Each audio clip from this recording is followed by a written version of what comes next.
परमार्थाचं महाधन नेमकं काय असलं पाहिजे हे तुकोबाराय आम्हाला या अभंगात सांगतायत. मला इतका आनंद वाटतो आपल्या सगळ्यांना सांगायला की आपण किती भाग्यवान आहोत. बघा ना, अभंग असं संत साहित्य तुमच्या माझ्यासाठी संतांनी दिलं. तुकोबांची गाथा, भक्ती, ज्ञान आणि वैराग्य यांचं युतीपर्व म्हणजे तुकोबांची गाथा आहे बरं का. माऊलींची ज्ञानेश्वरी 12व्या शतकामध्ये ब्रह्मविद्येचा सुकाळ केला माऊलींनी. ये मराठीची ये नगरी ब्रह्मविद्येचा सुकाळू करी. आणि म्हणून तर एक एक शब्द एक एक अक्षर असं होतं की परतत्वाला स्पर्श करणारं होतं. वाचे बरवे कवित्व, कवित्वी रसिकत्व, रसिकत्वी परतत्व स्पर्शो जैसा. जयांचे अंतरी भगवंत अचल राहिला निवांत, ते सहजी बोलत ब्रह्मनिरूपण. म्हणून संतांना ठरवून बोलावं नाही लागलं, आम्हाला ठरवून बोलावं लागतं. विठ्ठल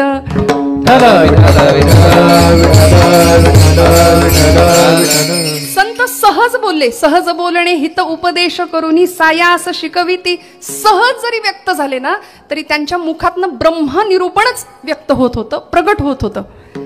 आणि म्हणून इवलेसे रोप लाविले द्वारी, तयाचा वेलू गेला गगनावरी. माऊलींनी 12व्या शतकामध्ये जे रोपण केलं, भक्तीचं बीज रोवलं ना या मातीत, त्याचा आज काय बहारदार वृक्ष फुललाय आपण सगळे पाहतोय. लाखोंचा समुदाय आज तिकडे धावतोय. आगळं वेगळं ऐश्वर्य या महाराष्ट्राच्या सांस्कृतिक परंपरेचं सगळं जग त्याचं दर्शन घेत आहे. आज सगळं जगाने त्याचं दर्शन घ्यावं अशी अवस्था आहे. महाज्ञान देती जगाला अभंग, जया भंग नाही असे ते अभंग म्हटले. आज आमचा समाज दुभंग होतोय की नाही. दुभंगणाऱ्या समाजाला अभंग करण्याचं शाश्वत सामर्थ्य जर कशात असेल तर ते संतांच्या अभंगात आहे. म्हणून तर ती अक्षरे नवती देखा ब्रह्म साम्राज्य दीपिका, अर्जुना लागी चितकळिका प्रगटली असे. एवढा अधिकार त्या शब्दांचा होता की त्या शब्दाला साक्षात परतत्वाचा स्पर्श होता. म्हणून ती अक्षर असं वाङ्मय ठरलं की 750 450 वर्षानंतर सुद्धा आज मराठी मनाच्या ओठावरती किंवा मराठी मनावर अधिराज्य गाजवणारे जर काही असतील तर ते संतांचे अभंग आहे. शब्दाचा तेवढा दर्जा आहे. संतांचे शब्द आणि तुमचे आमचे शब्द का अभंगांचाच विचार करावा लागतो कीर्तनकाराला. कीर्तनकाराचं कीर्तन अभंगाशिवाय पूर्णच होऊ शकत नाही, ज्ञानोबा तुकोबांच्या शिवाय. का हो? आमच्या शब्दाला काही किंमत नसते. म्हणून मी नेहमी एक विधान करते, कीर्तनकार हा सर्वज्ञ नसतो. मी सगळ्यांचा मोठेपणा मान्य करून हे विधान करेन की कीर्तनकार हे सर्वज्ञ नसतात, ते पोस्टमन असतात ज्ञानोबांचे तुकोबांचे. पत्र घेऊन फक्त इथपर्यंत यायचं. म्हणून त्या अभंगांचा आधार घ्यावा लागतो, त्याशिवाय कीर्तनाची परिपूर्णता होऊ शकत नाही. आमच्या शब्दांना किंमत नाही, कारण आमचे शब्द सकाळमध्ये छापून आले समजा तर ते संध्याकाळी भेळवाल्याकडे पुडी बांधायला जातील, एवढंच त्याचं आयुष्य असतं. आमच्या कवितेचं आयुष्य एवढंच. आमच्या कविता काय हो त्याचा अर्थ आणि काय त्याचा दर्जा. काव्य करावं माऊलींनी. आर्या मयूरपंतांची सुश्लोक वामनाचा, आर्या मयूरपंतांची ओवी ज्ञानेशाची आणि अभंगवाणी प्रसिद्ध तुकयाची. असा सुंदर अभंग समाजाला दिला. समाज अभंग आणि एकसंध ठेवला. भारतभूमीचं वैशिष्ट्य आहे, संतांची ही भूमी आहे. इथं चमत्कार सुद्धा असे घडले ना श्रोते हो. इंद्रायणीचे पाणी नाही केव्हाच आटले, ज्ञानोबाच्या आळंदीत पाय भिंतीला फुटले, पाय भिंतीला फुटले. सावत्याचा शेतमळा भोळ्या भक्तीने फुलला, जनाबाईच्या जात्याला हात विठ्ठलाने दिला, हात विठ्ठलाने दिला. समतेची देशगाणी येथे पाखरे गातात, मंदिर मशिदीमध्ये हो त्यांच्या मैफिली होतात, त्यांच्या मैफिली होतात. दरीखोरीचे मावळे होते शूरतेचे चेले, हात तुटताच रणांगणी ढाल बनायचे शेले, ढाल बनायचे शेले. ही ताकद या भूमीची आहे, हे सामर्थ्य आहे या भूमीचं. म्हणून आपण भाग्यवान आहोत. मुळात भारतवर्ष सगळं बघा ना, आपण सबंध भारतवर्षाकडे बघा. आज सगळं जग, सगळे देश शांततेसाठी, मानसिक शांततेसाठी आपल्या भूमीकडे पाहतायत. विश्वगुरु म्हणून आपल्या भारताकडे पाहतायत. आणि दुर्दैवानी याची कल्पना भारतीय नागरिकांनाच आहे की नाही हा संभ्रम पडतोय आपल्याला.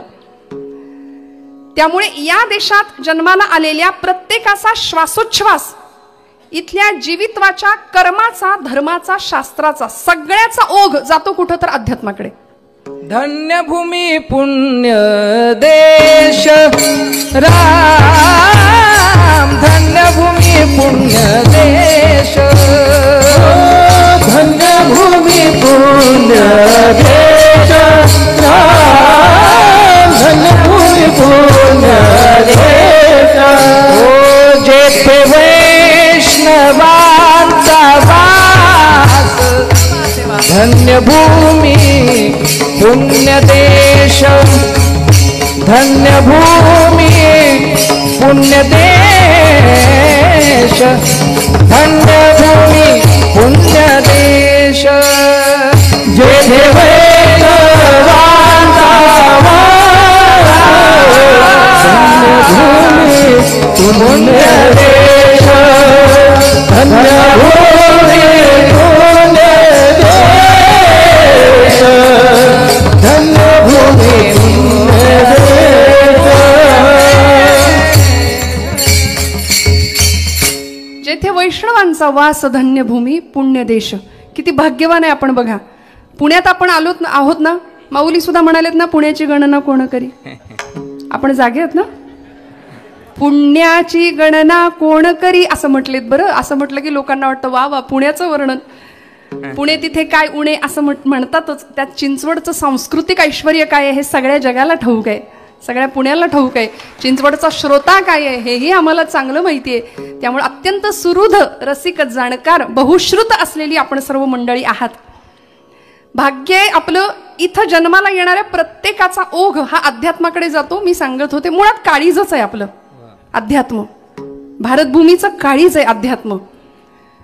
त्यामुळे इथं जन्माला येणाऱ्या मनुष्यांनी करायचं काय हे ठरलेलं आहे. आमच्या परंपरेने आम्हाला सांगून दिलंय. आणि आमची परंपरा साधीसुधी नाही, सनातन आहे परंपरा, वैदिक परंपरा आहे. अनेकांना मार्गदर्शन करणारी ही परंपरा आहे. जन्माला येणाऱ्या प्रत्येक जीवित्वाचं ध्येय काय आहे. जीव मुळात अपूर्ण आहे आणि जीवाला पूर्णत्वाची ओढ आहे. जीव पूर्ण होण्याच्या वाटचालीने प्रवास करतोय. बरं, जीवाची शिवाची भेट व्हावी हे अध्यात्माचं गुढ आहे, आपल्या शास्त्रांचं सार आहे. मग जीव पूर्णत्वाच्या दिशेने वाटचाल करत असताना साधन काय आहे. शरीर नरदेह माध्यम शरीरम आद्यम खलु धर्म साधनम. शरीर हे धर्माचं साधन आहे नव्हे. खलु सर्व साधनम, सर्वाचं साधन आहे काय. शरीर नरदेह साधन आहे. शरीर हे शरीर जे साधन, ज्याची साधना करतं असं साध्य, त्या साध्यापर्यंत आम्हाला पोहोचायचंय. महाजीव पूर्णत्वाच्या ओढीच्या दिशेने धावतोय. आणि पूर्ण काय आहे हो. आमच्या शास्त्रांनी आम्हाला सांगितलं ओम पूर्णमद पूर्णमिदम पूर्णात पूर्णमुदच्यते पूर्णस्य पूर्णमादाय पूर्णमेवावशिष्यते. वैदिक गणित आहे. पूर्ण ब्रह्म आहे आणि त्या ब्रह्माच्या अनुभूती करता आपल्याला प्रवास करायचा आहे जीवाला. मग हा प्रवास करत असताना नेमकं करायचं काय. अर्जुनाने काय केलं होतं त्या द्रौपदी स्वयंवराच्या कथेमध्ये. अर्जुनाने माशाचा डोळा म्हणजे ब्रह्म त्या वृत्तीपर्यंत तो तदाकार झाला, एकरूप झाला. मोठ्या पात्रामध्ये त्या तेलामध्ये पाहिलं गरगर गरगर फिरणारं ते मत्स्य यंत्र, त्याचा डोळा शरसंधान केलं. प्रणोधनहु शरम आत्मा ब्रह्मतलक्ष उच्चते. शास्त्रकार म्हणाले प्रणवाचं धनुष्य करायचं, आत्म्याचा बाण करायचा आणि ब्रह्म म्हणजे माशाचा डोळा असं समजून आम्ही त्या ब्रह्म तदाकार वृत्तीशी एकरूप राहायचं. म्हणून वारकरी संप्रदायाचा उद्घोष सगळ्या जगभर का होतोय. मधुराद्वैत संप्रदायाचे अध्वर्यू असलेले प्रज्ञाचक्षु विदर्भातले प्रसिद्ध संत श्रेष्ठ श्री गुलाबराव महाराज त्यांनी असं भाकीत वर्तवलंय. महाराज म्हणायचे वारकरी संप्रदाय, वारकरी पंथ हा फक्त पंथ नाही राहणार, तो पुढच्या काळामध्ये विश्वधर्म म्हणून उदयाला येणार आहे. विश्वधर्म. कारण प्रचंड मोठा आवाका या संप्रदायाचा आहे. त्यामुळे हा धर्म विश्वधर्म म्हणून प्रतिष्ठित होईल हे भाकीत आपण नाही, महाराजांनी, गुलाबराव महाराजांनी वर्तवलेलं आहे. त्यामुळे या जीवाला पूर्णत्व मिळण्याकरता आयुष्याच्या साधने सच्चिदानंद पदवी घेणे, या पदवीला जर प्राप्त व्हायचं असेल तर कुठलं साधन केलं पाहिजे. साध्य मिळवण्याकरता नेमकं केलं काय पाहिजे आणि नेमकं कुठलं धन आपल्याला प्राप्त करायचंय या सगळ्याचा विचार तुकोबराय करतात अभंगाच्या प्रथम चरणापासून. साधन संपत्ती हेची माझे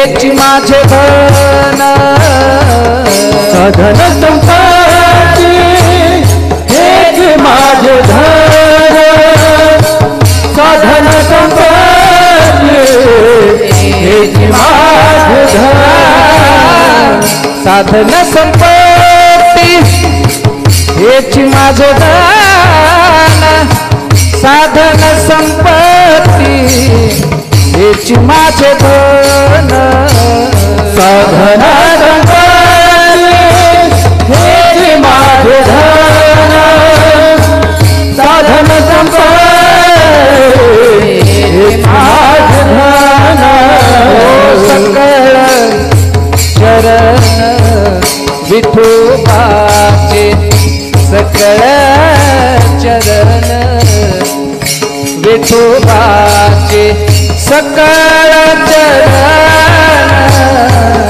विठोबाचे सकळ चरण विठोबाचे शीतळ हा पंख माहेराची वाट शीतळ हा पंख माहेराची वाट शीतळ हा पंख माहेराची वाट शीतळ हा पंख माहेराची वाट सकळ चरण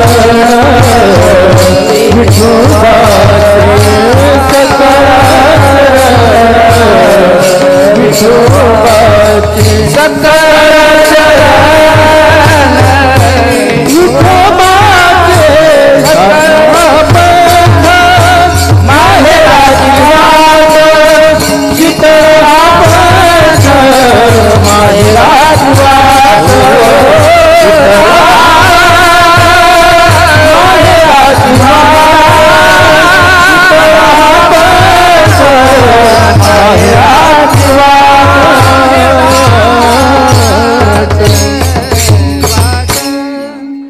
एकदा या सगळ्या मंडळींसाठी जोरदार टाळ्या वाजवा. कारण कीर्तन हे एकटेच नाही ना, आपण सगळ्यांनी बहुता जनांचे मुखी यश घ्यावे, सगळ्यांनी मिळून करावं, तेव्हा ती सेवा भगवंताच्या जवळ रुजू होते. साधन संपत्ती हेची माझे धन सकळ चरण विठोबाचे. खरी संपत्ती काय आहे, खरं धन काय असलं पाहिजे, नेमकं कुठलं साधन जोडायचंय याचा विचार तुकोबराय आपल्या या चरणामध्ये करतायत. आपण काय जोडतो, आपण म्हणू तुकोबरायांनीच सांगितलंय जोडोनिया धन उत्तम व्यवहारे, एवढं चांगलं लक्षात ठेवतो आम्ही संतांचं. पण पुढे महाराज म्हणतात उदास विचारे वेच करी, ते म्हणले त्याच्याशी आमचं काही घेणं देणं नाही. जोडोनिया धन उत्तम व्यवहारे, पहिला पै गाठी मारून पैसा सगळा सेव्हिंगला जातो, बँक बॅलन्स मजबूत असतो, काही जण स्वीजमध्ये नेऊन ठेवतात, सगळं एकदम छान, जितकं छान करता येईल, प्रॉपर्टी इस्टेट जमीन जुमला बँक बॅलन्स सगळं छान. पण ही जी संपत्ती आहे ना ती नश्वर आहे, हे संत वारंवार सांगत आलेत. असं आहे की शरीराला मिळणारं सुख आणि त्या सुखाच्या अनुषंगाने जे जे प्रयत्न करतो आपण, जी संपत्ती कमावतो, ज्याच्यासाठी कमावतो ते शरीर सुद्धा नश्वर आहे, आणि जी संपत्ती कमावतो तीही नाशिवंतच आहे, तीही संपणारीच आहे. खूप सुंदर वाक्य माझ्या वाचनात आलं, पटकन कळालं तर बघा. काही माणसं लाखात एक असतात, काही माणसं लाखात एक असतात, काहींकडे लाखो असतात पण ती माणसात नसतात. विठ्ठल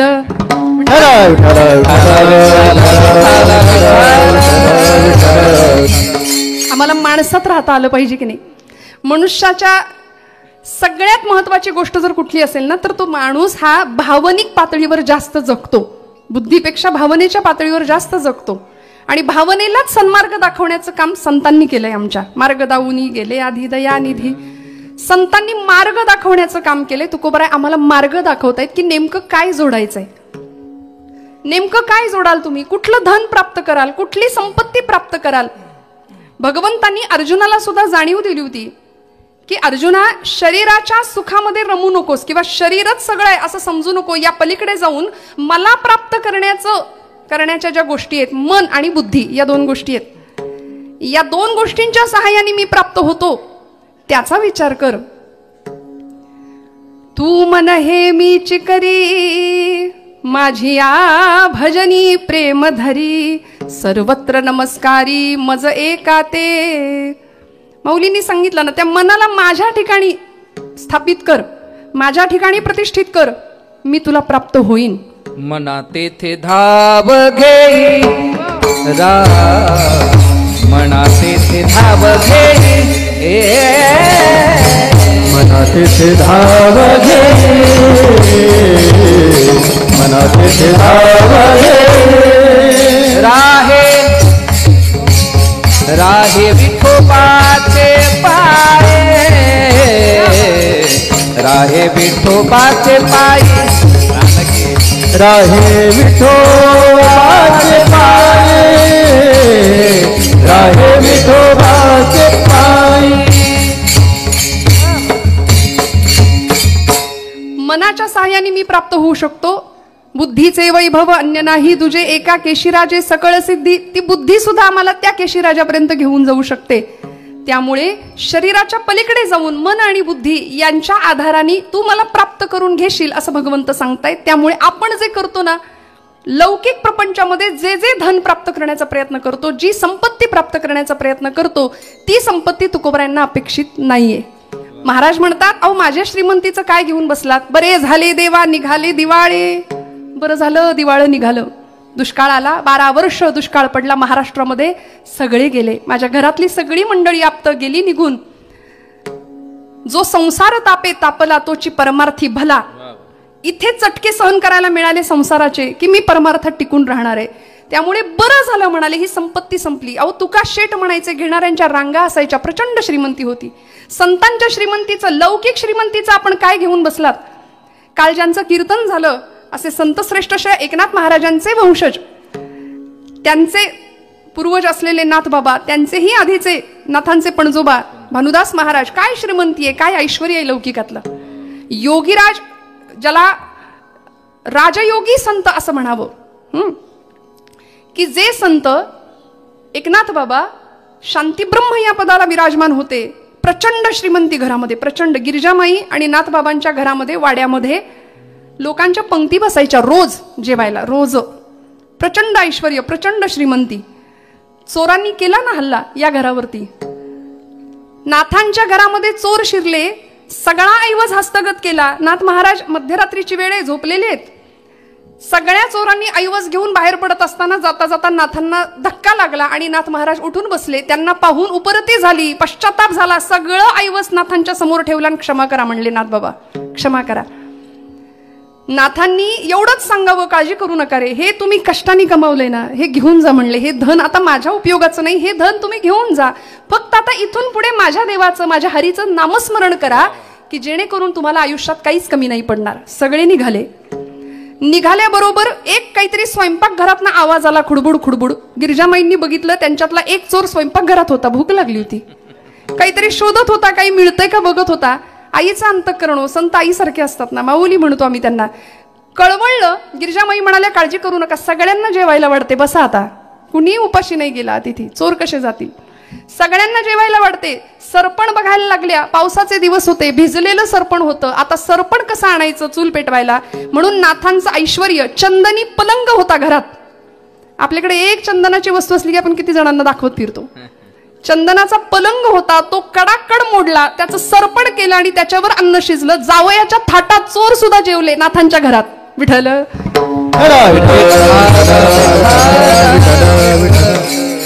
चोरांना सुद्धा जावयाच्या थाटात जेवू घालणारे नाथ बाबा. काय श्रीमंती, लौकिक श्रीमंती. संत त्रिभुवने आम्ही वैभवाचे धने, आम्ही वैभवाचे धने, आम्ही वैभवाचे धने. त्रिभुवने आम्ही वैभवाचे धने, आम्ही वैभवाचे धने. एवढी श्रीमंती असून सुद्धा लौकिक धन बाजूला ठेवलं आणि परमार्थाचं महाधन गोळा करण्याच्या मागे लागले. देवा माझे मन लागो तुझे चरणी, संसार व्यसनी पडोने दी. हे नाथबाबांचं मागणं आहे. तुकोबराय म्हणतात, तुका म्हणे त्याचे देखिले चरण, तुका त्याचे देखिली आचरण तुका म्हणे त्याचे देखील चरण तुका म्हणे त्याचे देखील मग दुःख जाय सर्व माझे मग दुःख जाय सर्व माझे नलगे त्या विण सुखाचा सोहळा नलगे त्या विण सुखाचा सोहळा मग दुःख जाय सर्व त्याचे मग दुःख जाय सर्व त्याचे नलगे त्या विण सुखाचा सोहळा जाय सुखाचा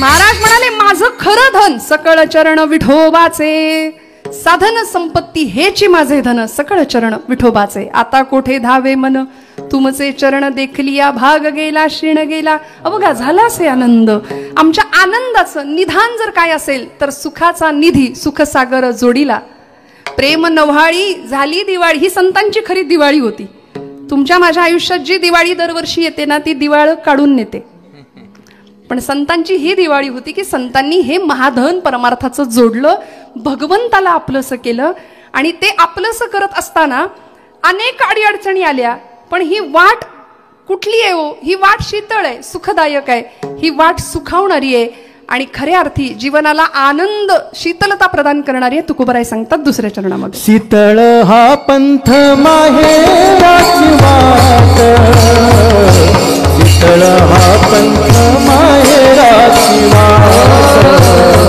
शीतळ हा पंथ माहेराची वाट शीतळ हा पंथ माहेराची वाट शीतळ हा पंथ माहेराची वाट शीतळ हा पंथ माहेराची वाट शीतळ हा पंथ माहेराची वाट शीतळ हा पंथ माहेराची वाट जवळच नीट सुख रूप जवळच नीट सुख रूप जवळच नीट सुख रूप जवळच नीट सुख रूप शीतळ हा पंथ माहेराची वाट शीतळ हा पंथ माहेराची वाट शीतळ हा पंथ माहेराची वाट शीतळ हा पंथ माहेराची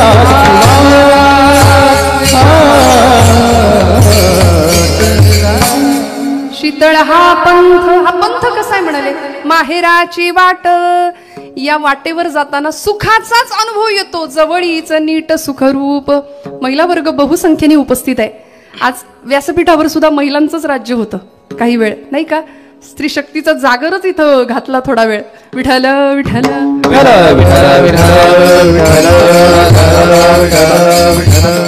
बरं महिला वर्ग मी गमतीने असं म्हणते सगळीकडे आपण सध्या आहोत पुढे आहोत एसटीत सुद्धा आपणच आहोत घरात सुद्धा आपलाच आवाज असतो की नाही जास्त हो म्हणा आहे की नाही त्यामुळे बरं माहेर हा विषय आपल्या वर्गाचा फार आवडीचा आहे प्रिय आहे आणि त्या माहेराची संकल्पना जी तुकोबरायांनी या अभंगात मांडली आहे ना ते माहेर संतांचं होतं लौकिकातलं आपलं माहेर आणि संतांचं माहेर त्याला निजधाम असं म्हटलंय एका भाषेमध्ये त्या निजधामाला जायचं शेवटचं गंतव्य आमचं ते असलं पाहिजे माझे माहेर पंढरी आहे भिवरेच्या तिरी आहे भिवरेच्या तिरी माझे माहेर पंढरी आहे भिवरेच्या तीरी आहे,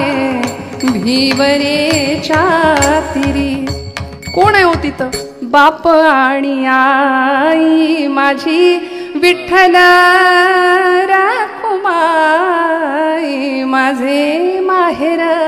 संतांचं माहेर आहे ते. बरं, ही माहेराची वाट अशी आहे, प्रत्येक कुठल्याही सासूरवासणीला विचारा माहेराविषयी काय वाटतं. लौकिकातल्या माहेराची ही गोष्ट आहे. सगळ्या महिला वर्गाला मी एक विचारेन, आपण कितीही आपलं वय झालं तरी सुद्धा लग्नाच्या मांडवामध्ये कन्यादान करताना ढसढसा रडलेला पिता आपण कधी विसरू का हो? नाही ना. कारण हा रस्ताच तसा आहे, ही वाटच तशी आहे. एखादी माहेरवाशीन सासराकडे जाते ना, सासरी जाते, त्यावेळी तिची अवस्था काय असते? तुकोबरायांनी ती अवस्था सुद्धा टिपली. आणि पांडुरंग परमात्म्याकडून सासरी जाताना काय भास होतो, काय भाव निर्माण होतो माझ्या मनात.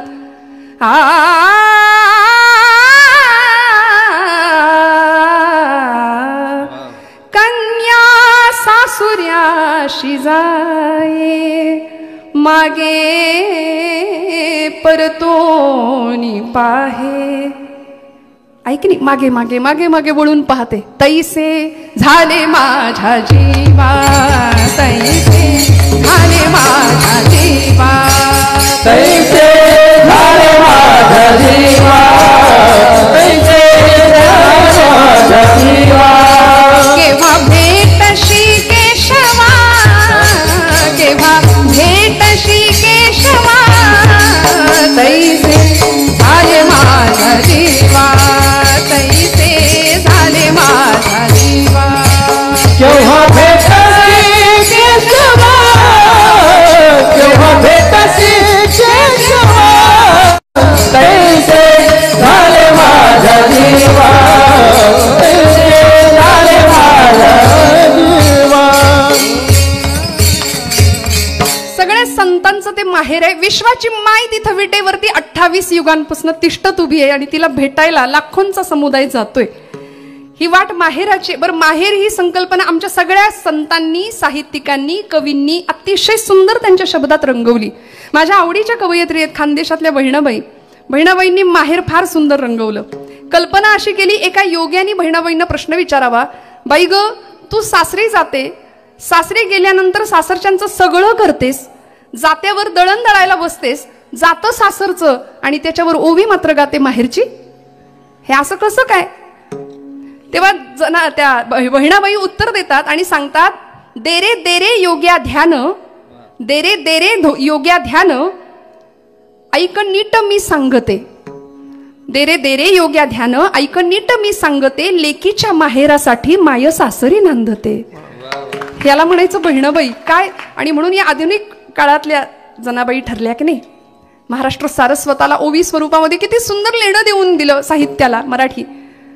लेकीला माहेर मिळावं म्हणून आई सासरी नांदते, काय संकल्पना आहे. आणि तिथं अनाथांची माय पांडुरंग परमात्मा विठाई माऊली म्हटलं तिष्ठत उभी आहे. कुणासाठी? पुंडलिक या भक्तांनी आपल्या आई वडिलांची सेवा करावी, पांडुरंग परमात्म्याने त्याच्यावर प्रसन्न होऊन तिथे यावं. आणि ती वाट, त्या वाटेकडे डोळे लागून प्रत्येक भक्तांनी त्या वाटेच्या दिशेने चालावं. काय मिळतं या वाटेवर? शीतळ हा पंथ माहेराची वाट, जवळीच नीट सुखरूप. तुकोबराय म्हणतात ही सुखाची वाट आहे. या वाटेवर काय भेटतं खरं सांगू का?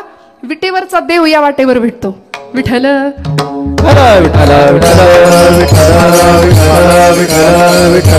वारीत चालणाऱ्या वारकऱ्यांना प्रत्येकाला विचारावं काय मिळतं, काय मिळतं? फक्त आनंदाची परिभाषा करतात ते. फक्त आनंद.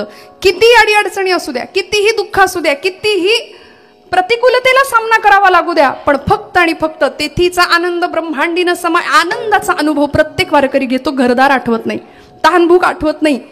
जातीवंत निष्ठावंत वारकऱ्याला विचारावं काय मिळतं वारीमध्ये. आणि आता इथे या वाटेवर चालत असताना ही माहेराची वाट आहे, हे एकदा पक्क झालं की मग आता इथे शंकेला आणि कुशंकेला वाव नाही. मनामध्ये शंका नाही आली पाहिजे. तुम्ही आम्ही अध्यात्म करतो पण फार शंकेने करतो. संशय आत्मा विनश्यती असं भगवंत म्हणालेत गीतेमध्ये. आमचा संशय आणि शंका कुशंका घेण्यातच निम्मा वेळ जातो. दिवसभर आम्ही उपास करतो पण संध्याकाळी मनात विचार येतो देव आहे की नाही, उपास वाया जायचा माझा. अशी शंका घेणारी अनेक नतद्रष्ट माणसं या भूमीत जन्माला आली आणि गेली. शंका घेणाऱ्यांचं नुकसानच झालं. घेतली ना हो शंका? अनेकांनी घेतली. तुकोबारायांचं वैकुंठ गमन चर्चेत आणलं. ज्ञानोबांच्या अस्तित्वावर प्रश्न उपस्थित केला. माऊली एक आहेत की दोन आहेत म्हणले. ज्ञानदेव वेगळे आणि ज्ञानेश्वर वेगळे, बुद्धिमत्तेची दृष्ट काढावी की नाही त्यांच्या. आणि म्हणूनच 1972 साल, आपण सगळे त्या काळातली काही मंडळी इथे आहेत, आपण साक्षीदार आहात त्या घटनेचे. अंधश्रद्धा निर्मूलन समितीने घेतली शंका, घेतला आक्षेप. गेले सगळे 250 ते 300 मंडळी ट्रक भरून पुण्याहून आळंदीला गेले. स्वानंद सुख निवासी सद्गुरू मामासाहेब दांडेकर आणि त्या काळचे एक शास्त्रज्ञ शुक्ल नावाचे, या दोघांनी ठरवलं माऊली काय ते बघून घेतील. समाधीला स्पर्श करण्याआधी फक्त मामासाहेबांनी एवढंच सांगितलं होतं की आम्ही सांगतो तेवढं करा. काही उपकरणं आणायला लावली. समाधीपासून 6 फूट अंतरावरती 3 ठिकाणी 3 मीटर बसवण्यात आले. आणि खरंच स्पंदन आहेत का, संजीवन समाधी म्हणजे नेमकं काय याचा अनुभव घ्या, खरंच तिथं चैतन्य आहे का अनुभव घ्या, आम्ही तिथे कुणीही थांबत नाही म्हणाले. आणि मग समाधीला हात लावा. हे आव्हान ज्यावेळी दिलं, या मंडळींनी ती कृती करावी. कुणीही गर्भगृहात नसताना सुद्धा मीटरवरचे काटे हलत होते, रीडिंग होत होतं, मिळत होतं, काहीतरी चैतन्य आहे, काहीतरी स्पंदन आहे हे जाणवत होतं. आणि मग त्यामध्ये निम्म्याच्या वर फॉरेनर्स सुद्धा होते. त्यातली निम्म्याच्या वर मंडळी आळंदीची वारकरी झाली महिन्याची. आणि तेच चैतन्य, तेच स्पंदन, तेच जागृत तत्व आज लाखोंच्या साक्षीनी पंढरपूरचा रस्ता चालतंय. विश्व माऊली ज्ञानोबराय आळंदीला कडकडून मिठी मारावी आम्हाला, आणि माझी माय म्हणून तिथं ढसढसा नेत्राश्रू ढाळावेत, हे प्रत्येक जातीवंत वारकऱ्याला वाटतं की नाही. माऊली आज धावतायत, माऊली त्या रस्त्याने चालतायत. अधिष्ठान ज्ञानोबांचं आहे. तिथं अध्यक्ष कोण आहेत? ज्ञानोबा आहेत. हा, एखाद्या लष्कराची शिस्त सुद्धा अशी नसेल इतकी शिस्त आहे. कुठलं मॅनेजमेंट आहे, कुठलं नियोजन आहे? कुणीही हे मॅनेज करत नाहीये, कुठलीही मदत इथं नाहीये. पण जिथं आई असते ना तिथं लेकराला काहीच अडचण येत नाही. विठ्ठल म्हणून माहेराची वाट आहे, माहेराची वाट आहे. शीतळ हा पंथ माहेराची वाट, जवळीचं नीट सुखरूप. कुणीही कुणाच्या नात्यागोत्यातलं नाहीये. कुठलाही वाद नाही, भांडण नाही, तंटा नाही, मारामारी नाही. सगळं छान चालू आहे. तंबूमध्ये स्वतः माऊली असतात आणि तंबूमध्ये प्रत्येक वारकरी राहतो. प्रत्येक वारकरी. माऊली प्रसाद घेतल्याशिवाय कुणीही प्रसाद घेत नाही. माऊलींची शेजारती झाल्याशिवाय कुणीही झोपत नाही. तिथं कुणालाही सांगावं नाही लागत नाही, उठा आता चला. स्वयंशिस्त, ध्येय पांडुरंग परमात्मा. भौतिकाकडून अभौतिकाकडं, लौकिकाकडून अलौकिकाकडे, कोहमकडून सोहमकडे म्हणजे अहम ब्रह्मास्मीकडे, अहंकाराकडून आपलेपणाकडे केला गेलेला प्रवास म्हणजे पंढरपूरची वारी आहे. श्रोते, महाराष्ट्राच्या सांस्कृतिक ऐश्वर्य जगाने बघावं, डोळे फाडून बघावं असं ऐश्वर्य आहे पंढरीची वारी आपली. काय देते ही वारी, किती देते ही वारी, प्रत्येक तरुणांनी बघावं, जवळ जाऊन अभ्यास करावा, अनुभव घ्यावा. मला तर असं कधी कधी वाटतं, मी धडसनी एक विधान करते, प्राथमिक शाळेपासून ते पदवीच्या शिक्षणापर्यंत प्रत्येक शालेय अभ्यासक्रमामध्ये संत वाङ्मयाचा अभ्यास जर सक्तीने केला ना, तर समाज प्रबोधनाची आणि परिवर्तनाची वेगळी गरज नाही लागणार. विठ्ठल विठ्ठल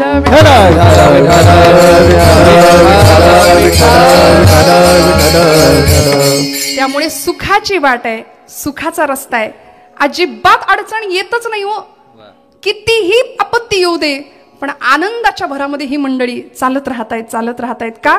ते सावळ परब्रह्म डोळ्यांना दिसावं. आणि ते कसं आहे हो, कृष्णमूर्ती होय गे, कळो आली सोय गे. कृष्णमूर्ती होय गे, कळो आली सोय गे. कृष्णमूर्ती होय गे, कळो आली सोय गे. कृष्णमूर्ती होय गे, कळो आली सोय गे.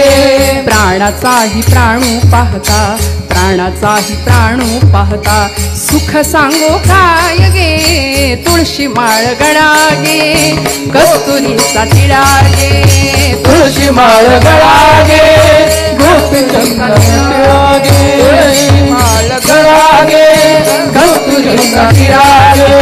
तुळशी माळ गळा गे, गोपीचंद्र तिळा गे.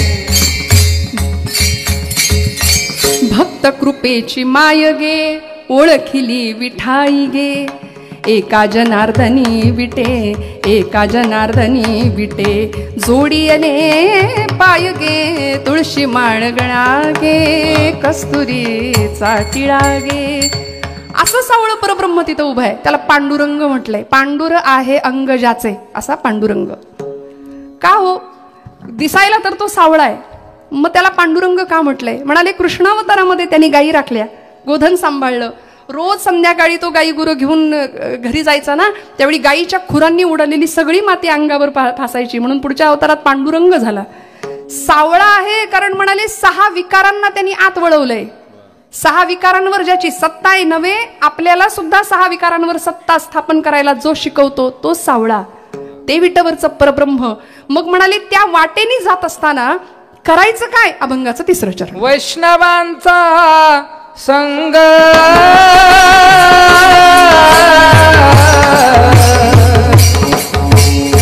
राम नाम गाणे, हरी बोल.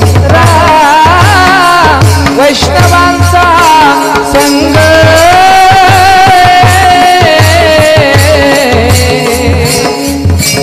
राम नाम गाणे, वैष्णवांचा संग राम नाम गाणे, वैष्णवांचा संग राम नाम गाणे, वैष्णवांचा संग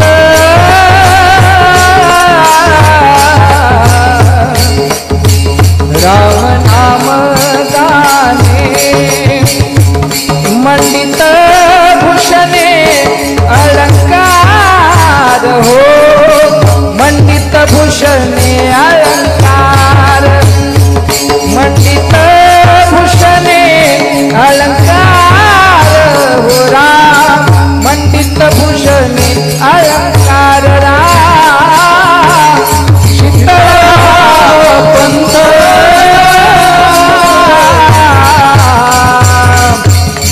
माहेराची वाट राम, शीतळा पंथ माहेराची, माहेराची वाट, माहेराची वाट, माहेराची विठोबा रखुमाई, विठोबा रखुमाई, विठोबा रखुमाई, विठोबा रखुमाई, विठोबा रखुमाई, विठोबा रखुमाई, विठोबा रखुमाई,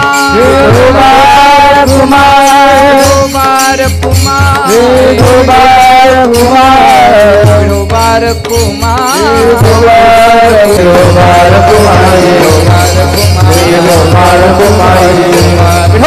विठोबा रखुमाई, विठोबा रखुमाई, विठोबा रखुमाई,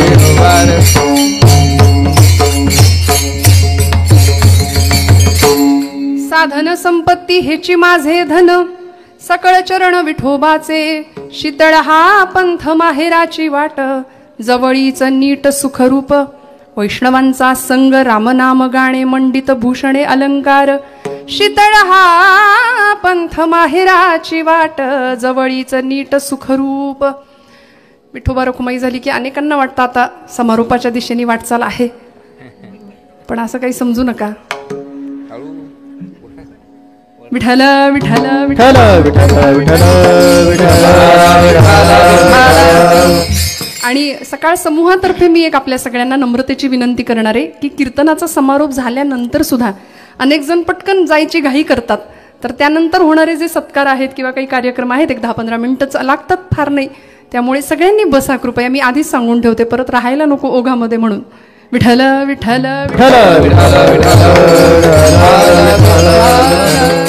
वारीच्या वाटेवर सगळा महाराष्ट्र निघालाय. सकाळ समूहाने आयोजित केलेली ही कीर्तनमाला, हा कीर्तन महोत्सव ज्यांना वारीला जाता आलं नाही त्यांच्या करताय, बरोबर आहे ना? आपल्याला वारीला नाही जाता आलं, ठीक आहे ना?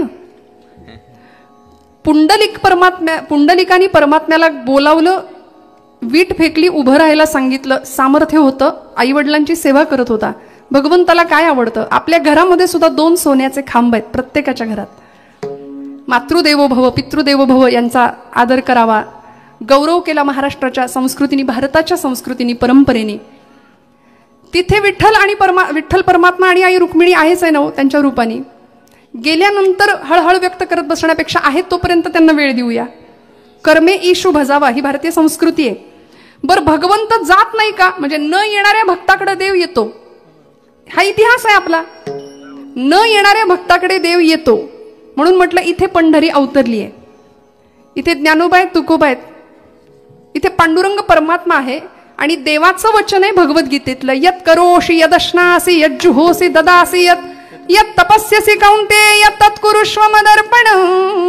यत करोषि, तू जे जे कर्म करशील ते मला अर्पण कर. आचार्य म्हणाले यद्यत कर्म करो मी तत्तदखिलम शंभो तवाराधनम. मी जे कर्म करीन ते तुला अर्पण आहे देवा. आणि म्हणून न येणाऱ्या भक्ताकडे सुद्धा देव जातो. देव गेला. 8 वर्षाची मुलगी होती.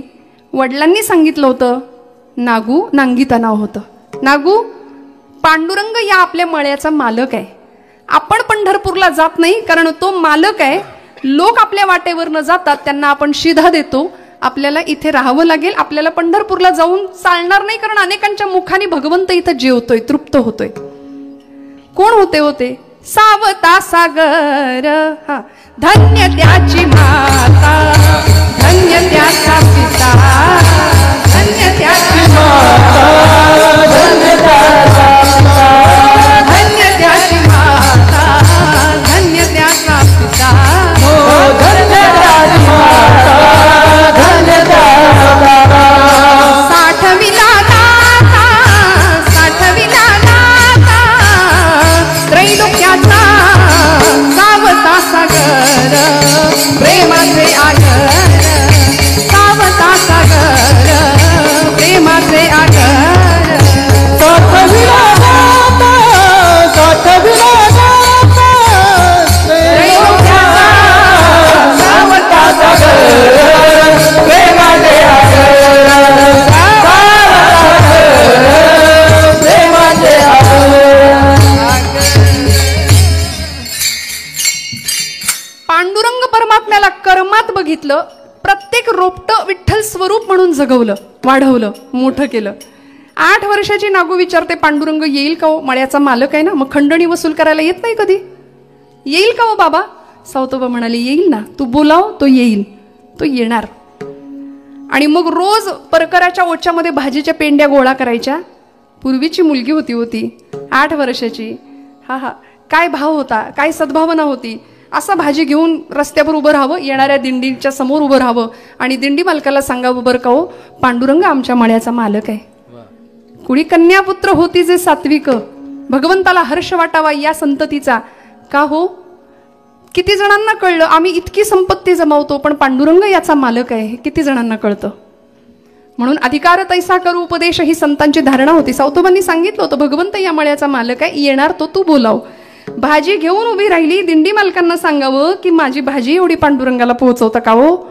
ते दिंडी मालक म्हणले, बाप तर कधी जात नाही पंढरीला आणि तुझी भाजी न्यायला आम्हाला काही हमाल समजली, चल हो तिकडं. ढकलून दिलं तिला, तिची भाजी सगळी पायाखाली तुडवून टाकली, निघून गेले. सावतोबा म्हणले, एवढ्याशा लेकरात देव दिसणार नाही, विटेवर कसा दिसेल? आणि ते खरं ठरलं, देवाला खरं ठरवावं लागलं. पुन्हा भाजी गोळा केली. 9मी 10मी 2 दिवस पोटात अन्नाचा कण नाही, पाण्याचा थेंब नाही. एकादशीचा दिवस उजाडला. आता तरी देव येईल का हो बाबा? डोळे खोल गेले, पोट खपाटीला गेलं, पोटात अन्न नाही, पाण्याचा पाणी नाही. अशा अवस्थेत ती 8 वर्षाची पोरगी उभी राहिली आहे आणि पुन्हा दिंडी मालकांकडे येते. आणि आता मात्र भगवंताला दया यावी. वारकऱ्याच्या वेशामध्ये भगवंत समोर उभे राहिले आणि जय विठ्ठल जय हरी विठ्ठल जय विठ्ठल जय हरी, हा जय विठ्ठल जय हरी विठ्ठल जय विठ्ठल जय विठ्ठल जय हरी विठ्ठल जय विठ्ठल जय हरी विठ्ठल जय विठ्ठल जय हरी विठ्ठल. 10 दिशाच्या दिक्पालांना वारकरी बनवलं, स्वतः गळ्यात विणा घेऊन भगवंत उभे आहेत. आहा, असा थाट भगवंतांचा. आणि ही अशी सामोरी आली. देवांना म्हणते, आओ वारकरी दादा, आधी दुधाने तोंड भाजलं होतं, ताक सुद्धा माणूस फुंकून पितो. अशा वेळी हळूच अंदाज घेतला, म्हणले दादा पंढरपूरला चाललात का? म्हणले हो ग बाई, पंढरीला चाललो. का ग? आमच्या मळ्याचा मालक आहे पांडुरंग, त्याला ही भाजी एवढी पोच करता का? पांडुरंग परमात्मा होते ते म्हणले दे भाजी. निघाले थोडे पुढे आणि म्हणाले तुझा काही निरोप नाही का? वस्तू बरोबर काहीतरी निरोप द्यावा लागतो, काही निरोप नाही का? ती म्हणाली किती दयाळू दिसतो हो, अगदी आमच्या पांडुरंगासारखे. परमात्मा म्हणले मेकअप चुकले की काय माझं? हिने ओळखलं की काय मला? पंचायत आली, पण सावरून घेतलं. म्हणाले अगं वस्तू बरोबर निरोप द्यायची पद्धत आहे, तुझा काही निरोप नाही का? निरोप आहे ना म्हणले देवा, निरोप एवढाच आहे, ये कधीतरी मळ्यात आणि एकटा येऊ नको, आईसाहेबांना घेऊन ये. रोज मी जाईजुईच्या फुलांचा गजरा करून देईन, एक छान झोपडी बांधायला सांगेन वडिलांना, येशील का? म्हणून एवढा निरोप द्या. भगवंत निघून गेले आणि मग पंढरपूरमध्ये जो भक्तीचा आनंद होता, सगळे अधिकारी संत दर्शन घेतायत, मूर्ती आहे पण मूर्तीत चैतन्य नाही. देव जातो न येणाऱ्या भक्ताकडे, देव जातो. पांडुरंग परमात्मा सावतोबांच्या मळ्यामध्ये येतात. ज्ञानदेवादी नामदेवादी अधिकारी मंडळींनी ओळखलं भगवंत विटेवर नाहीये, काय करावं? सगळे शोधायला गेले, सावतोबांच्या मळ्यामध्ये आले आणि सावतोबांना सांगावं देवा पांडुरंगाला दाखवा, भगवंत इथे आलेत माहिती आम्हाला. सावतोबा म्हणाले नाही हो, देवानी करावं काय? म्हणले सावतोबा मला लपवा कुठंतरी, माझ्या मागे चोर लागले, चोरांची टोळी लागली. म्हणाले भले मोठे चोर आहेत ते, सगळीकडे लपायला जागा दिली. म्हणाली वरती माळ्यावर लपा, उसात आपल्या मळ्यात लपा, कुठे लपताय देवा? भगवंत म्हणले नको, कुठूनही शोधून काढतील, माझ्या हृदया व्यतिरिक्त तुम्हाला ठेवायला दुसरी जागा नाही आता.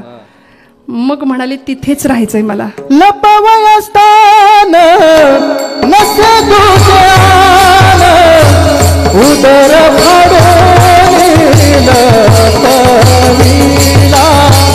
उदर फाडून लपविला. लपवय स्थान नसे दुसऱ्यान, उदर फाडून लपविला, उदर फाडून लपविला.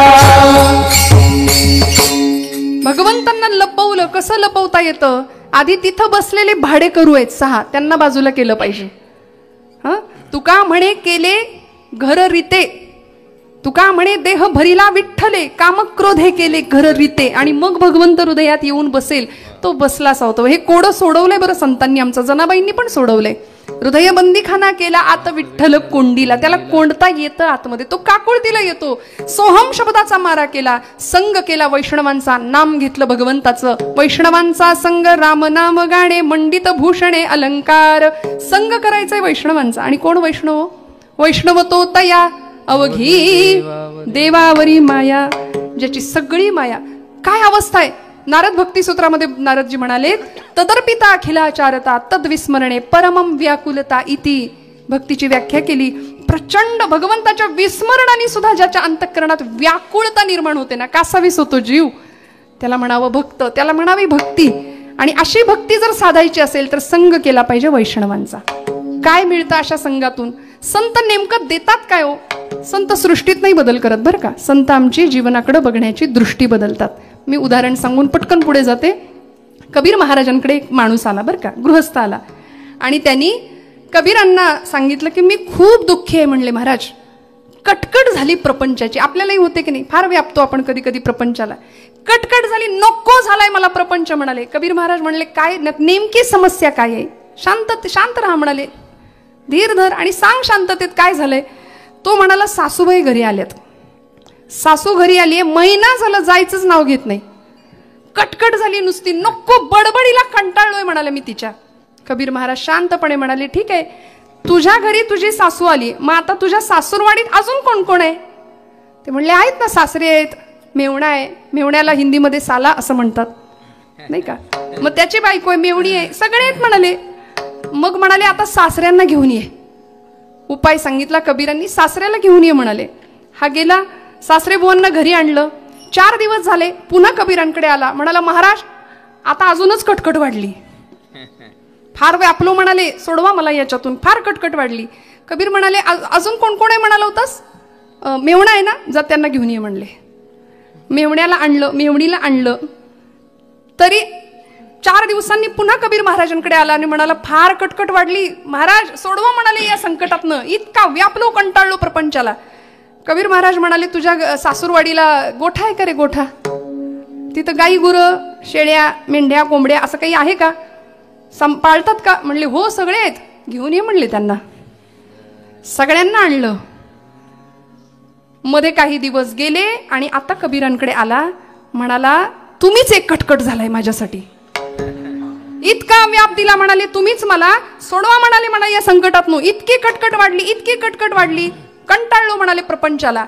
कबीर म्हणाले, आता एक उपाय सांगतो, शेवटचाच उपाय सांगा म्हणाले. माझ्याकडे वेळ कमी आहे, 7 वाजायला आले.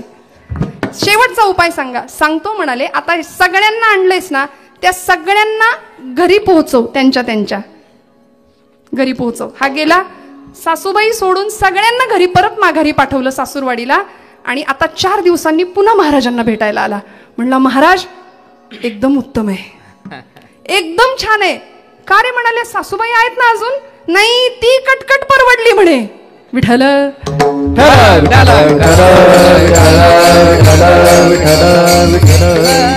मला सांगायचं एवढंच की जीवनाकडे बघण्याचा दृष्टिकोन संत आमचा बदलतात.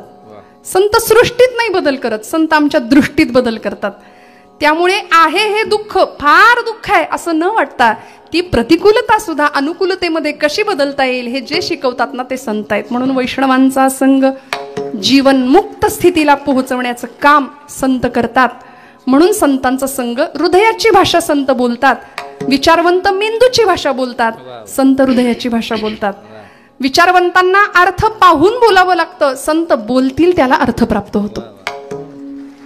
त्यामुळे संतांचा संग करावा. काय गावं? रामनाम गाणे, मंडित भूषणे अलंकार, हा आमचा अलंकार आहे. बर, या वाटेला आल्यानंतर मिळतं काय?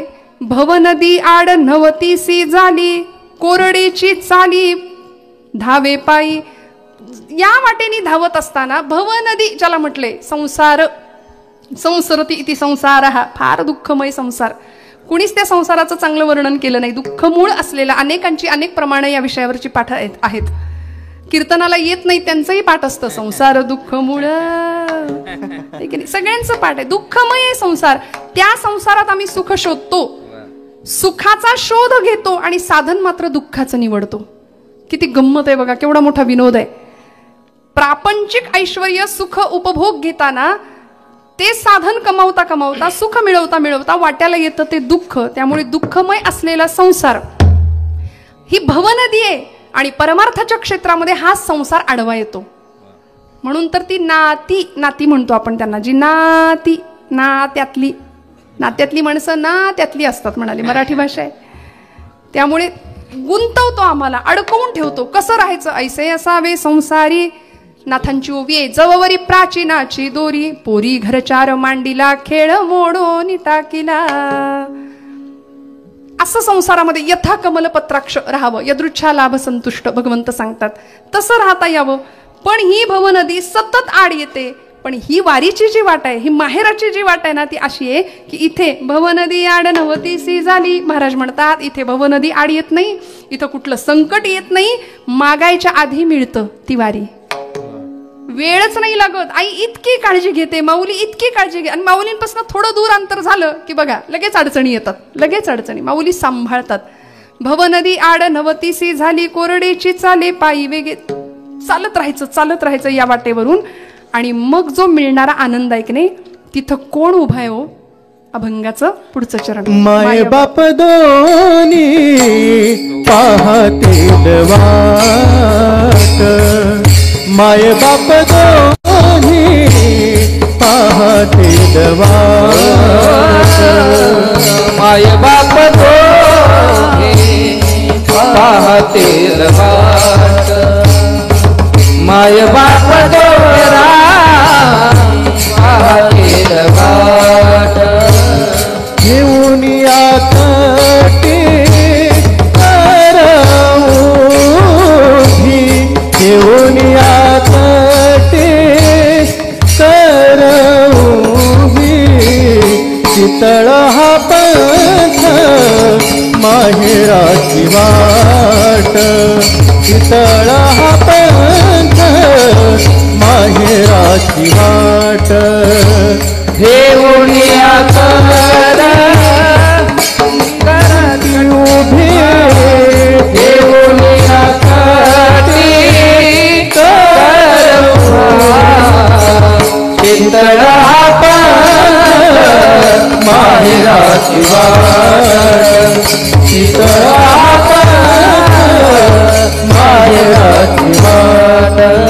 राची वाट.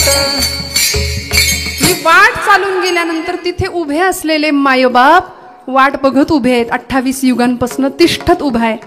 मग भगवंताची वाट पाहणारा जो भक्त आहे ना, तो किती तितिक्षणी वाट पाहतो. आपण पाहतो का एवढी वाट? देव आपली वाट पाहतो, पण आपण पाहतो का देवाची वाट? आपण काय करतो? देवाकडून सगळं मागतो, देव नाही मागत. कारण देवच मिळाला तर भौतिकाला तिलांजली द्यावी लागेल आम्हाला. आम्ही फार लबाड आहे बरं का या बाबतीत. भक्तीच्या प्रांतात संतांनी देवालाच मागितलं म्हणून देवानी वाट पाहिली, भक्ताची वाट पाहिली. अजूनही पाहत उभा आहे, तो तिष्ठत उभा आहे. आम्ही वाट नाही पाहत, आम्हाला घाई असते. आम्ही नैवेद्य दाखवतो, पाणी फिरवतो, लगेच काढून घेतो. खाल्लं बिल्लं तर करायचं काय? आम्ही रडत नाही देवासाठी. देव जेवत नाही म्हणून नामदेव महाराज रडले. म्हणून तर विठुरायाचे प्रेम भांडारी ठरले. म्हणून तर हक्क निर्माण झाला देवाशी भांडायचा. जनाबाईंचा हक्क होता. आपण नाही भांडू शकत देवाशी. अरे विट्या मुळ मायेच्या कारट्या म्हणायच्या जनाबाई. भक्त कैवारी या होशी नारायणा, बोलता वचना काय लाज. तुला लाज वाटते का रे माझ्याशी बोल? हे नामदेवांचं वचन आहे. महाराज म्हणायचे भांडण असायचं कारण मायबाप म्हटलं होतं. मायबाप दोघे पाहतील वाट. संतांच्या संगतीमध्ये मी त्या सावळ्या परब्रह्माला भेटायला जाणार. ज्ञानदेवा गोडी संगती सज्जनी, हरी दिसे जनिवनी आत्मतत्वी. मग सगळीकडेच परमात्म्याचं अस्तित्व मला दिसू लागतं. कारण मला माहितीये नाम परते तत्व नाही रे अन्यथा. नाम परते तत्व नाही रे अन्यथा. नाम परते तत्व नाही रे अन्यथा. नाम परते तत्व नाही रे अन्यथा. नाम परते तत्व नाही रे अन्यथा. नाम परते तत्व नाही रे अन्यथा. नाम परते तत्व नाही रे अन्यथा. नाम परते तत्व नाही रे अन्यथा. माया आणि कपंथा जाशी धणी, हरी मुखे म्हणा, हरी मुखे म्हणा, हरी मुखे म्हणा, हरी मुखे म्हणा, हरी मुखे म्हणा, हरी मुखे म्हणा, हरी मुखे म्हणा, हरी मुखे म्हणा. संतांच्या संगामध्ये, नामाच्या घोषामध्ये मी या वाटेवरून चालत राहीन. परिणाम असा होईल, असो ऐसा कोठे आठवची नाही. देहीच विदेही भोगू दशा, सर्व सुखल्यालो सर्व अलंकार, आनंदे निर्भर डुल्लत असो. सुखाचे अलंकार आम्ही शरीरावर लिहू. अत्यंत सुखाची प्राप्ती होईल कारण तो परमात्मा सुखरूप आहे. सुखरूप ऐसा, सुखरूप ऐसा, सुखरूप ऐसा तुझे कोण सांगा. सुखरूप ऐसा, सुखरूप ऐसा, सुखरूप ऐसा कोण तुझे सांगा. सुखरूप ऐसे, सुखरूप ऐसे, सुखरूप ऐसे तुझे कोण सांगा. सुखरूप ऐसे, सुखरूप ऐसे, सुखरूप ऐसे तुझे कोण सांगा. विठोबा सारी खातो, माझ्या विठोबा सारी खातो. सुखरूप ऐसा, सुखरूप ऐसा, सुखरूप ऐसे कोण तुझे सांगा. सुखरूप ऐसा, सुखरूप ऐसा, सुखरूप ऐसा कोण सांगा. सगळ्या सुखाचा ऍड्रेस संतांना माहिती होता बरं का. आम्ही नश्वर प्रपंचात सुख शोधतो, आमच्या वाट्याला दुःख येतं. मी बऱ्याचदा एक दृष्टांत सांगते. प्रपंचामध्ये खरं सुख आहे असं आपल्याला वाटतं, पण नाही हो. सर्व सुखाचं आगर, सुखाचे जे सुख चंद्रभागे तटी पुंडलिकासाठी तिष्ठत, तिथं तिष्ठत उभा आहे. सगळ्या सुखाचं स्थान, गंतव्य, सुखाचा निधी, सागर तिथं आहे. त्याचा पत्ता संतांनी आम्हाला दिलाय. तरी सुद्धा आम्ही वेडी माणसं इथे सुख शोधतो आणि मग सुख सुख म्हणता आहे दुःख ठाकून आले. परवा एक मावशीबाई भेटल्या, मुलाचं लग्न झालं होतं. म्हटलं कसं काय, बरं आहे का, छान आहे का? कुठलं म्हणले, अगं 9 दिवस संपले. इतकी शोध मोहीम केली, मुलगी घरात आली लक्ष्मीच्या पावलांनी. माझी सून माझी सून माझी सून इतका लाड केला. पण आता माझा मुलगा बदललाय. माझी आई आई आई आई सारखं माझ्या पदराला धरून माझ्याशिवाय पान हलत नव्हतं त्याचं, पण आता माझ्याकडे बघायला सुद्धा तयार नाही. म्हटलं असू दे. मनात म्हटलं मावशीबाई, काही वर्षांपूर्वी तुम्ही जे वागलाय त्याचं सव्याज तुम्हाला मिळतंय असं समजा. परमेश्वर काही ठेवत नाही बरं का, ऋण सगळ्यांचे फेडतो. आणि म्हटलं ठीक आहे असू दे. नाही ग म्हणे, ऐक तर खरं, माझा मुलगा बायकोचा, तुम्ही बोला बरं का, बदलला माझा मुलगा. असू दे म्हटलं, अजिबात वाईट वाटून घेऊ नका, काळजी करू नका. मुलगीचं पण मुलीचं लग्न झालंय, ती कशी आहे, ती आहे का सुखात? एकदम छान आहे म्हणाल्या. जावयाला असं मुठीत ठेवलंय तिने. हे चालतं. आमचं सुख दुःख वृत्तीच्या मनस्थितीवर अवलंबून आहे. मनासारखं घडलं की आम्ही सुखी आहे, मनाविरुद्ध घडलं की दुःखी आहे. त्यामुळं मुळात हा सुख, हे सुख नाहीच आहे, हा सुखाचा भ्रम आहे, हे आम्हाला समजावं. आणि अहम ब्रह्मास्मीचा बोध करण्याकरता खरं सुख कुठे आहे, त्या सुखाच्या दिशेने आमची वाटचाल सुरू व्हावी. तुकोबरायांनी ती वाटचाल केली. तुकोबराय म्हणतात की आता माझं जीवन कळसाच्या दिशेने गेलं पाहिजे. पंढरीच्या वाटेवर मी लागलोय, मला कधी एकदा भगवंताचा कळस दिसेल असं झालंय. पांडुरंगा शेवटच्या चरणात तुका म्हणे केव्हा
सुख रूप जबरेच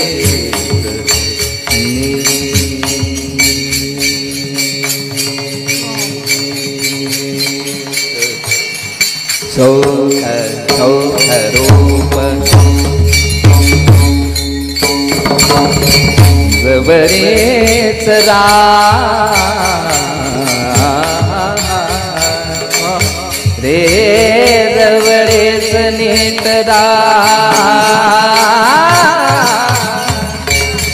जवळेच नीट सुख रूप सुख रूप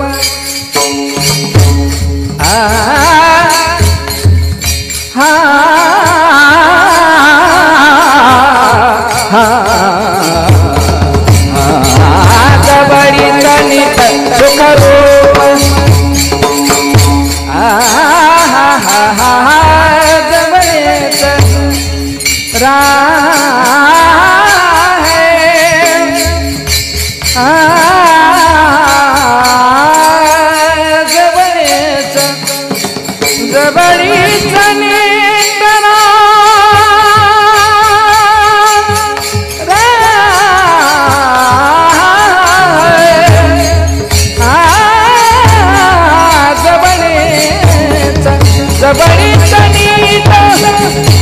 जवळीच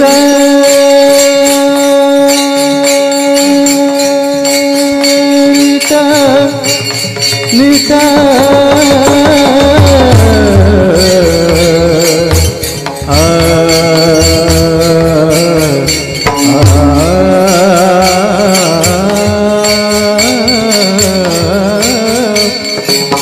जवळीच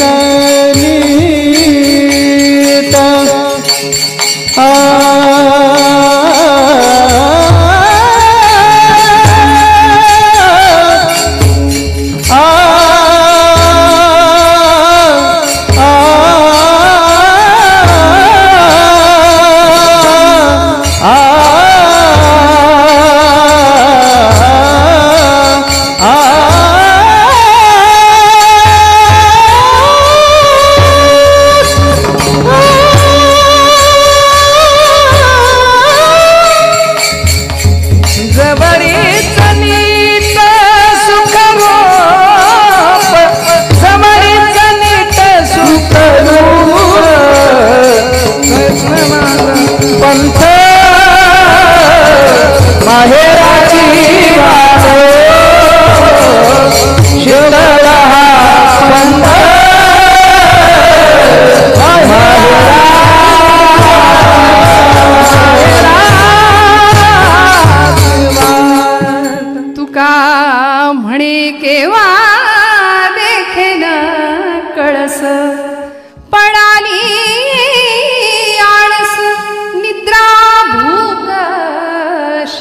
हा पंथ माहेराची वाट दिर दिर तन तन दिम तना दिर दिर तन तन दिम तना दिर दिर तन तन दिम तना